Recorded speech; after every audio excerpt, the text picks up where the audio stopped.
I ended up getting sick yesterday, so I was not able to make my daily video about all the biggest topics from Friday, so we're going to go ahead and cover that now, and we're going to get to the other episode from Saturday later on tonight. We do have a lot to discuss. One of the top players in the transfer portal is now headed to Oklahoma. Alabama's 2022 defense is looking scary. The ACC says that they don't want anything to do with the college football playoff. The winner of the 2021 Biletnikoff addresses rumors about him leaving. And finally, Chip Kelly and Zach Charbonnet are here to stay at UCLA, and could they be a force in 2022? We're going to talk about all 5 of these topics, but before we can get into today's video, we are now on the road to 100K, so quickly be sure to hit that subscribe button, smash that like button for the algorithm, turn on post notifications, and let me know a topic I can cover in my next video. Now, let's get started. Pretty much every day you're going to see this video on this channel, so be sure to check out my playlist of all these videos so you can be caught up on everything that goes on in the sport. Now let's get to our first topic, and let's talk about Jeffrey Johnson. With Lincoln Riley leaving and Venables coming in, Oklahoma has had a lot of roster attrition. Some of their best players have left, but they have brought in a couple of players, and Jeffrey Johnson is a big deal who have an opportunity to play a lot in the coming years. Coming out of Brockhaven, Mississippi, Jeffrey Johnson was a high 3-star recruit who chose to go over a state to Louisiana and play for Tulane. In fact, he was a number 39 defensive tackle and the 547th best player in the class of 2018. Johnson would play immediately in 2018, registering 29 total tackles with half a sack and a pass deflection. In 2019, he'd have remarkably similar numbers, but his sacks would go up to 2.5 per game. 2021 was another great year for him as he finished with a career-high 44 tackles and 2.5 sacks. He got a chance to see his future school when in week 1 they played against Oklahoma, and in that matchup he had a season-high 6 tackles. After 135 tackles in 4 years, Johnson decided to enter his name into the portal, or he would have an extra 2 years to play. So what were the options for him? Well, there were plenty of big-time programs that he was going to visit. That list included Oklahoma, LSU, Missouri, USC, and Michigan. It looked like he was going to take his time and go to all the schools, but he would cut it short, as after a visit to Oklahoma, he would immediately commit there. The Sooners will be losing Perion Winfrey to the NFL, so bringing in a guy like Johnson will be great for them. He'll have an opportunity to start right away, and he could be the next Sooner defensive lineman to go to the NFL. This was big transfer news. Everyone has been pushing for college football playoff expansion. Reportedly, the Big Ten was opposed to it, but on Friday we found out that the ACC conference was opposed to it. The commissioner said, quote, "To the ACC, we don't have a college football playoff problem. We have a college football and collegiate athletics problem. We don't feel this is the right time to expand. It doesn't foreclose in the future about having an expanded playoff." The same commissioner called for a year-long review of the sport and to see what necessary changes could be brought in. Honestly, I don't know why the ACC is opposed to it, as it would actually give them an opportunity to have someone besides Clemson get in. Outside of the Tigers, the conference has been down, but we have seen a couple of good teams that would have gotten in had there been a 12 to 16 team playoff format. At the end of the day, though, it always seems this stuff comes down to money, so he probably thinks that the conference will lose money if they expand the playoff. And most of the time, rational thinking goes out the window, and all they are worried about is the dollar and the bottom line. So I'm curious to see what other details eventually come out. Why do you guys think the ACC is opposed to it?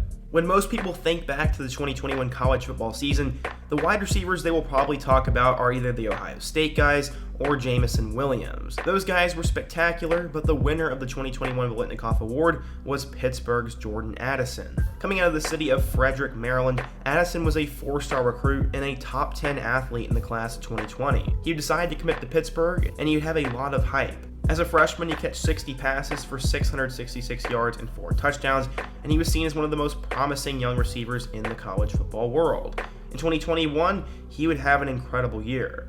Led by Kenny Pickett at quarterback, Addison would catch 100 passes for 1,593 yards and 17 touchdowns. Because of that, he was named an All-American and would end up bringing home the Biletnikoff Award. Addison and Jackson Smith-Njigba are the top 2 receivers going into 2022, but some wondered if Addison would even be wearing a Pittsburgh uniform.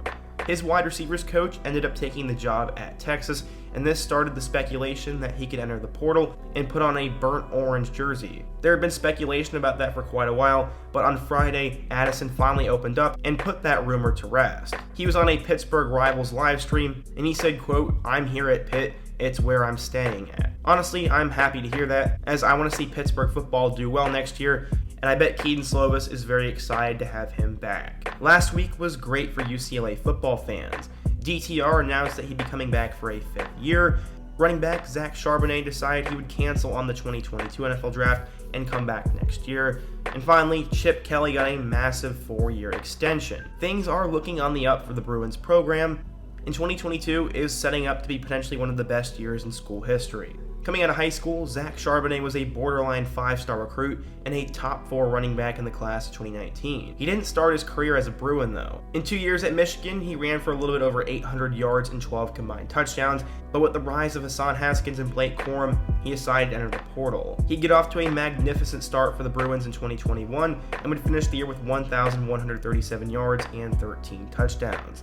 The hype did fall off by the end of the year to a degree, but he was still a big-time NFL draft prospect, and he decided to come back, and he is definitely the top running back in the Pac-12 for next year. In terms of Chip Kelly, there were some people wondering if he would leave for somewhere else, or if they'd even be able to come to an extension. Well, the UCLA administration finally got that taken care of, as they signed him to a 4-year contract. Apparently, Kelly will get $4.7 million annually, and he can make an extra $23 million worth of incentives. Despite going 18-25, the Bruins' record has improved each year, and many think that UCLA is trending towards the top of the Pac-12. As we all know, Alabama lost to Georgia in the 2021 National Championship game, and many will blame the defense for the shortcomings of the year. Well, 2022 could be a different story, as the defensive side of the ball is going to be insane. They did lose Jalen Armour-Davis to the NFL Draft, but they are going to return Christian Harris, Will Anderson, Jordan Battle, DeMarco Hellams, Byron Young, Henry To'oTo'o, and DJ Dale.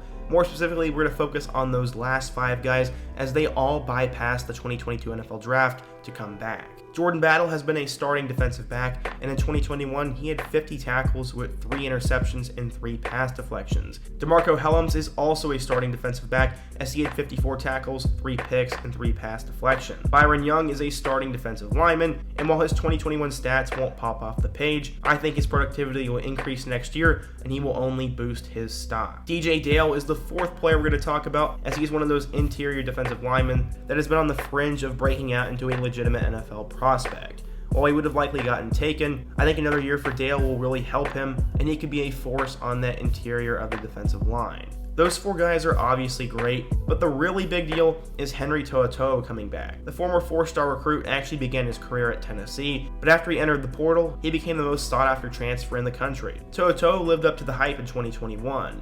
He finished with 52 tackles, with 4 sacks, and 1 forced fumble. He really became a leader of this defense, and he decided he would bypass the 2022 NFL Draft. Outside of Will Anderson, I think Henry To'oTo'o will be the best player on this defense next year, and will only elevate his stock. Overall, Bama is bringing back a lot of their starters, and unlike this past year, they're going to have a lot of experience and depth, so watch out for this Bama defense. So yeah, in today's video, we talked about the biggest 5 topics from Friday, January 14th, and while some of these may be somewhat of a stretch, I thought they were all important for you guys to learn about. If you want me to continue this series, be sure to let me know your thoughts down in the comment section. Smash that like button and let me know which topic I can cover in my daily college football show tomorrow. Before you go, don't forget to smash that like button, subscribe if you're new, and check out all my other videos in the series and on the end screen.